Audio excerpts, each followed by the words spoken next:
Video आवडला असेल तर लाईक करा, शेअर करा आणि सबस्क्राईब करा. थँक्यू. वाटण करायचं आहे. खोबरं, कांदा, आलं, लसूण.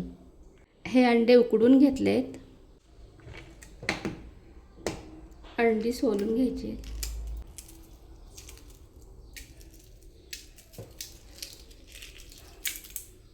आहेत. हे ओले काजू पण आपण अंडागरीत घालणार आहोत. ह्याचं साल लवकर निघत नाही म्हणून आपण ते गरम पाण्यात घालणार आहोत. ओले काजू हे गरम पाण्यात टाकायचं. जरा 1-2 मिनटं उकळू द्यायचं. काजूचं साल असतं ते पटकन निघतं. 2 मिनिटांनी गॅस बंद करायचा आहे.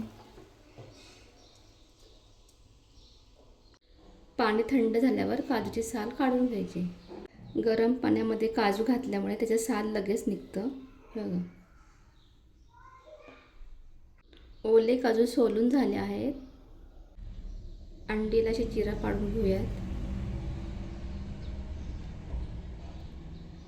म्हणजे मसाले त्याच्या आतमध्ये पर्यंत जातील.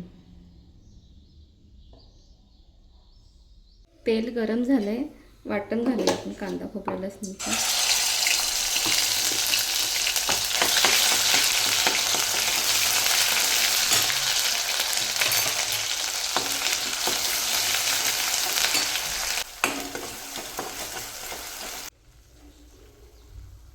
तिखट मसाला, हळद घालायचं आहे. उकडलेली. नंतर हे काजूवर घालायचं. छान परतून घ्यायचं. पाणी घालायचं थोडंसं.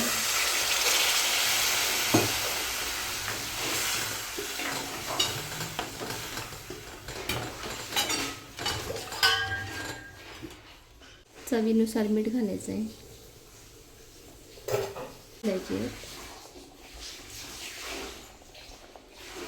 15 मिनिटांनी गॅस बंद करायचा. भाजी झाली तयार आपली. छान अंडा करी तयार आहे. व्हिडिओ आवडला असेल तर लाईक करा, शेअर करा आणि सबस्क्राईब करा. थँक्यू.